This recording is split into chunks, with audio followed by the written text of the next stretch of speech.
Welcome back guys. आज हम Finch movie को एक्सप्लेन करने वाले हैं। इस मूवी में अर्थ पर एक रेडियो एक्टिव ब्लास्ट होता है जिसकी वजह से अर्थ का टेम्परेचर बहुत ज़्यादा बढ़ जाता है और कुछ लोग ही सरवाइव कर पाते हैं। और उन्हीं लोगों में से एक आदमी होता है फिंच, जो कि अपने डॉग को बहुत ज़्यादा प्यार करता है और वो अपनी डेथ के बाद उसकी प्रोटेक्शन के लिए एक रोबोट बनाता है। तो चलिए पूरी स्टोरी जानने के लिए मूवी की एक्सप्लेनेशन स्टार्ट करते हैं। मूवी की स्टार्टिंग में हमें अर्थ को दिखाया जाता है जहां पर अब कोई एनवायरनमेंट नहीं बचा था, हर जगह सिर्फ धूल थी।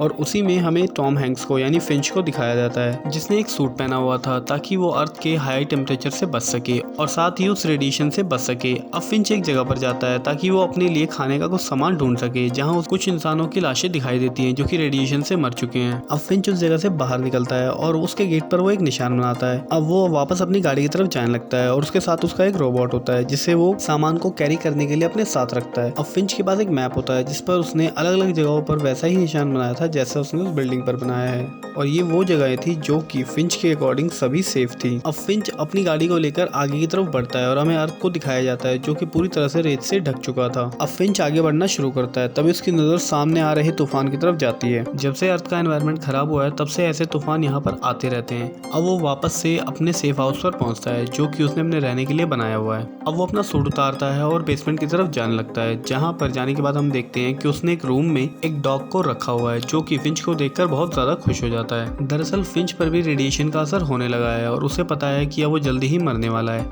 लेकिन वो नहीं चाहता कि उसके मरने के बाद उसका डॉग भूख से मर जाए। इसलिए अब उसका प्लान है कि वो एक ऐसा रोबोट बनाएगा जो उसके मरने के बाद उसके डॉग का ख्याल रख सके। अब फिंच अलग अलग बुक्स निकालता है और उन सभी को स्कैन करके उनकी डिटेल्स को उसी रोबोट में अपलोड करने लगता है ताकि वो उस रोबोट को डॉग्स के बारे में सारी डिटेल दे सके। अब वो उस रोबोट पर काम करना शुरू करता है। अब फिंच के पास उस रोबोट के लिए आंखें नहीं होती, इसलिए वो अपने छोटे रोबोट की आंखें निकाल कर उसे उस रोबोट में लगा देता है और अब वो उस रोबोट की चिप को सेट करता है और डाटा ट्रांसफर करना शुरू कर देता है। अब स्टार्टिंग में वो रोबोट ठीक से वर्क नहीं करता, लेकिन थोड़ी देर बाद वो रोबोट फिंच की बातों पर रिस्पॉन्स करना शुरू कर देता है। लेकिन स्टार्टिंग में वो रोबोट सिर्फ अपना सर हिला पाता है, वो फिंच की बातों को जवाब नहीं दे पा रहा था। तभी फिंच चेक करता है कि उसके माइक में थोड़ी प्रॉब्लम है, वो उसे ठीक करता है और थोड़ी देर बाद वो रोबोट बोलना शुरू कर देता है। अब फाइनली फिंच ने रोबोट बना लिया था जिसे देखकर वो बहुत ज्यादा खुश होता है। अब फिंच उस रोबोट से उस डाटा के बारे में पूछने लगता है जो उसने रोबोट में अपलोड किया था। अब तभी वहाँ पर लाइट चली जाती है।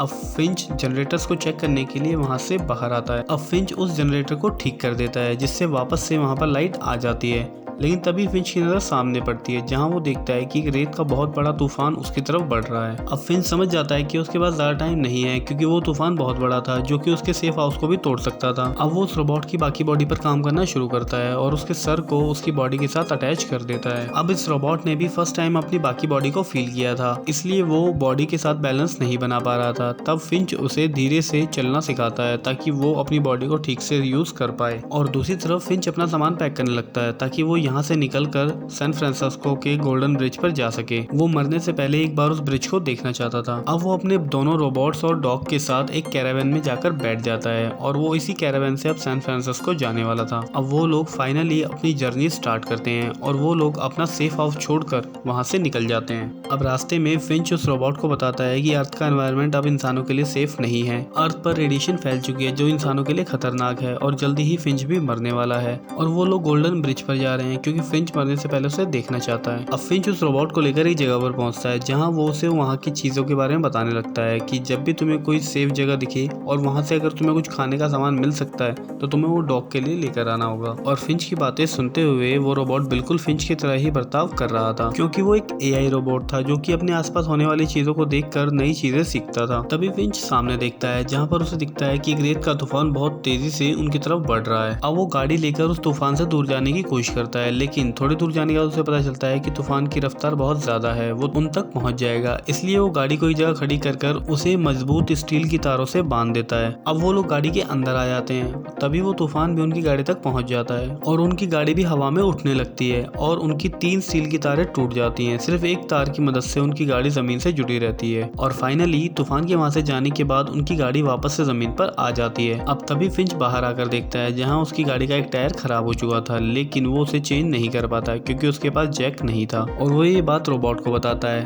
तभी रोबोट गाड़ी के पास जाता है और उसे एक हाथ से ही उठा लेता है और अब फिंच उस गाड़ी के टायर को चेंज कर देता है। अब फिंच उस रोबोट को थैंक्स कहता है। अब फिंच उससे कहता है कि हमें तुम्हारा कोई नाम रखना चाहिए, जिस पर रोबोट कहता है कि वो विलियम शेक्सपियर अपना नाम रखना चाहता है, जिस पर फिंच हंसने लगता है। अब रात हो जाती है लेकिन वो लोग अभी तक उस रोबोट के लिए कोई नाम नहीं सोच पाए थे। तभी वो रोबोट कहता है कि उसे जेफ नाम भी पसंद है। तभी फिंच हाथ आगे बढ़ाता है और उससे कहता है कि वो आज से उसे जेफ ही बुलाएगा। अब अगले दिन वो लोग अपनी गाड़ी को चार्ज करते हैं और आगे बढ़ने लगते हैं। तभी वो रोबोट कहता है कि इस पोस्ट कार्ड के पीछे तुम्हारे डैड का नाम लिखा है। अब फिंच बताता है कि उसके फादर एक मिलिट्री में इंजीनियर थे और उन्होंने ही गोल्डन ब्रिज को बनाया था और उन्होंने ये पोस्ट कार्ड फिंच को भेजा था ताकि फिंच उनसे वहां पर मिलने आ सके, लेकिन फिंच कभी उनसे मिलने नहीं जा पाया, इसलिए अब वो मरने से पहले फाइनली उस ब्रिज पे जाना चाहता है। अब फिंच एक जगह पर अपनी गाड़ी रोकता है और वो वहाँ का रेडिएशन लेवल चेक करता है जो कि बहुत कम था, इसलिए फिंच बिना अपने सूट के उस गाड़ी से बाहर आता है और जेफ उस डॉग को बाहर लाने की कोशिश करता है लेकिन वो डॉग नीचे नहीं उतरता। तब फिंच उस डॉग को नीचे उतारता है और वो उसे बताता है कि अभी ये तुम पर ट्रस्ट नहीं करता और वो उससे कहता है कि तुम कैरावन का ध्यान रखना, हम दोनों रेस्टोरेंट के अंदर जा रहे हैं। अब जेफ गाड़ी के अंदर आ जाता है और वो गाड़ी चलाने के लिए बहुत ज्यादा एक्साइटेड होने लगता है और वो गाड़ी चलाता है लेकिन वो उसे सामने वाली गाड़ी में ठोक देता है, जिसकी आवाज सुनकर फिंच बाहर आता है और वो जेफ से पूछता है कि क्या तुमने गाड़ी ड्राइव की थी, जिस पर जेफ कहता है कि उसने ऐसा जानबूझकर नहीं किया। अब फिंच उससे कहता है कि वो उसका सूट लेकर यहाँ आए, लेकिन जेफ गाड़ी को ही रिवर्स करके पीछे ले आता है और उसे पोल से लाकर ठोक देता है और जेफ गाड़ी से बाहर आता है और फिंच से कहता है कि वो बहुत अच्छा ड्राइवर है। अब फिंच अपना हाथ शैडो से बाहर निकालता है और उसे धूप में करता है और उसका हाथ तभी जलने लगता है। अब फिंच जेफ को बताता है कि मैंने तुम्हें बताया था कि अर्थ का टेम्परेचर बहुत ज्यादा बढ़ चुका है और ये इंसानों और एनिमल्स के लिए खतरनाक है और तुम्हारी जरा सी गलती की वजह से अगर इस गाड़ी को कुछ हो जाता तो मैं और ये डॉग हमेशा के लिए यहीं पर फंसकर मर जाते। अब जेफ को भी अपनी गलती का एहसास होता है। अब फिंच गाड़ी ड्राइव करता है और वो देखता है कि जेफ उदास होकर पीछे बैठा हुआ है। तभी वो जेफ को आगे बुलाता है और उसे गाड़ी ड्राइव करने के लिए कहता है, जिसे देखकर जेफ खुश हो जाता है और अब जेफ गाड़ी ड्राइव करता है और वो काफी अच्छी गाड़ी चलाता है, जिसे देखकर फिंच को भी अच्छा लगता है। अब पूरे रास्ते गाड़ी जेफ ही चलाता है। अब वो लोग रात को एक जगह पर रुकते हैं जहाँ पर जेफ फिंच से पूछता है कि अगर इंसान रात में सेफ है तो हम लोग रात को ड्राइव क्यों नहीं करते, जिस पर फिंच बताता है कि रात को और भी इंसान जो कि अभी सरवाइव कर रहे हैं वो हमारी गाड़ी को लूटने के लिए हम पर हमला कर सकते हैं, इसीलिए हमारा दिन में ही ड्राइव करना सबसे ज्यादा सेफ है। अब अगले दिन सुबह फिंच की तबीयत ज्यादा खराब होने लगती है और वो ड्राइव करने की हालत में नहीं होता, इसलिए वो बेड पर जाकर लेट जाता है। तभी जेफ उसके पास आता है और वो फिंच की हेल्प करने की कोशिश करता है। अब फिंच सो जाता है और वो अकेला ही गाड़ी ड्राइव कर ले जाने लगता है। फिंच ने जेफ में एक प्रोग्राम डाला था कि जब भी उसे कोई ऐसी जगह दिखे जहाँ पर उसे खाना मिल सकता है तो उसे वो डॉग के लिए लेकर आना है। तभी वो एक शहर में पहुंचते हैं और फिंच अभी भी सो रहा था। तभी जेफ छोटे वाले रोबोट को लेकर एक बिल्डिंग के अंदर जाने लगता है। तभी फिंच की भी आंखें खुल जाती है और वो देखता है कि गाड़ी रुकी हुई है और जेफ वहां पर नहीं है। अब वो गाड़ी के बाहर झांक कर देखता है और वो समझ जाता है कि ये एक ट्रैप है। अब फिंच भी अपना सूट पहनकर कैरावन से बाहर निकलता है और हमें दिखाई देता है कि कोई उस पर नजर रखे हुए है और तभी हमें फिंच के छोटे रोबोट को दिखाया जाता है जो किसी सामान को उठाने के लिए आगे बढ़ता है और एक ट्रैप में फंस जाता है और उसके टुकड़े टुकड़े हो जाते हैं और फिंच को उसके टूटने की आवाज सुनाई देती है, जिससे सुनकर वो उस तरफ भाग कर जाता है और वो देखता है कि उसका रोबोट एक ट्रैप में फंसकर टूट चुका है। अब उसे ऊपर से कुछ आवाजें आने लगती हैं, जिसे सुनकर वो ऊपर जाता है जहाँ उसे जेफ मिलता है। अब वो उससे पूछता है कि तुम यहाँ अकेले क्यों आए हो, जिस पर जेफ बताता है कि वो उसके लिए दवाइयाँ लेने आया था। अब फिंच उसे बताता है कि एक ट्रैप है और हमारा एक रोबोट टूट चुका है तो जल्दी यहाँ से निकलो। अब वो लोग दोनों कैरावन की तरफ भाग कर आते हैं और जैसे ही वो लोग वहाँ से गाड़ी लेकर निकलते हैं तभी हमें एक और कार उनके पीछे जाते हुए दिखाई देती है। अब रास्ते में फिंच जेफ को बताता है कि तुम ऐसे ही किसी भी जगह पर नहीं जा सकते, जब तक कि तुम्हें ये ना लगे कि वो जगह सेफ है तब तक उस जगह पर मत जाना। अब रात हो जाती है और फिंच की आंखें खुलती हैं और वो नोटिस करता है कि उसकी गाड़ी के पीछे एक और कार आ रही है। अब वो जेफ से गाड़ी तेज चलाने के लिए कहता है क्योंकि वो समझ चुका था कि वही लोग हैं जिन्होंने वो ट्रैप्स बनाए थे। अब फिंच देखता है कि सामने एक ब्रिज बना हुआ है तो वो लोग उसके अंदर जाने की कोशिश करते हैं, लेकिन उस ब्रिज की हाइट कम होती है जो कि उनके सोलर पैनल से टकरा जाती है और उनका पैनल वहीं पर टूट जाता है और गाड़ी भी बीच में फंस जाती है। अब जेफ गाड़ी से बाहर आता है और वो खुद उस गाड़ी को धक्का देकर उस ब्रिज के अंदर करता है, जिससे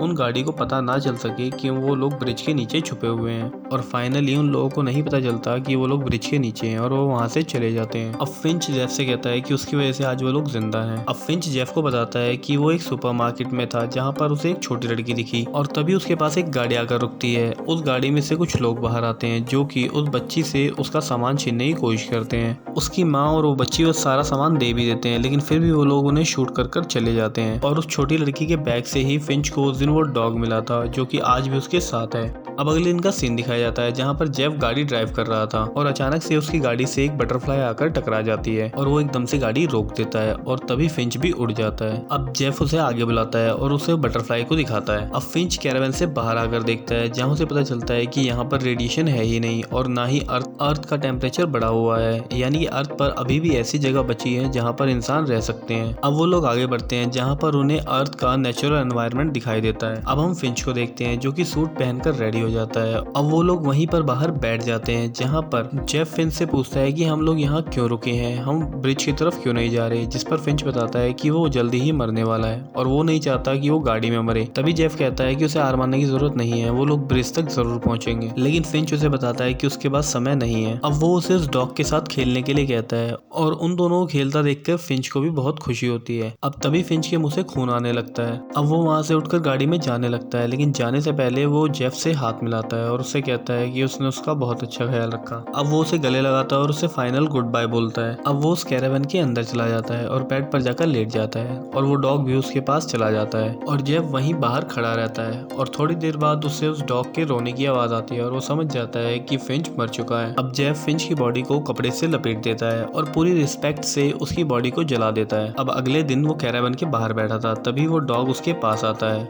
और वो उसके साथ वैसे ही खेलता है जैसे वो फिंच के साथ खेलता था। अब उस डॉग को भी जेफ पर ट्रस्ट हो गया था। अब वो उस डॉग को लेकर गोल्डन ब्रिज के लिए चले जाते हैं और फाइनली वो लोग गोल्डन ब्रिज पर पहुंच जाते हैं, जहां जाने के बाद उन्हें बहुत सारी तस्वीरें दिखाई देती हैं जिन पर लोगों ने अपने रिलेटिव्स के लिए मैसेज छोड़ा था कि वो लोग कहाँ जा रहे हैं, जिन्हें देखकर जेफ उस डॉग से कहता है कि हम लोग अकेले नहीं हैं। अब जेफ उस पोस्ट कार्ड पर अपनी फिंच की और उस डॉग की पेंटिंग बनाता है और उसे उस जगह पर लगा देता है और दूसरे इंसानों को ढूंढने के लिए वहां से निकल पड़ता है। और इसी के साथ ये मूवी यहीं पर खत्म हो जाती है। अब आप लोगों को ये मूवी कैसी लगी प्लीज कमेंट में जरूर बताइएगा और गाइज इस चैनल को ज्यादा से ज्यादा शेयर कीजिए और इसे सब्सक्राइब कीजिए। Thanks for watching guys.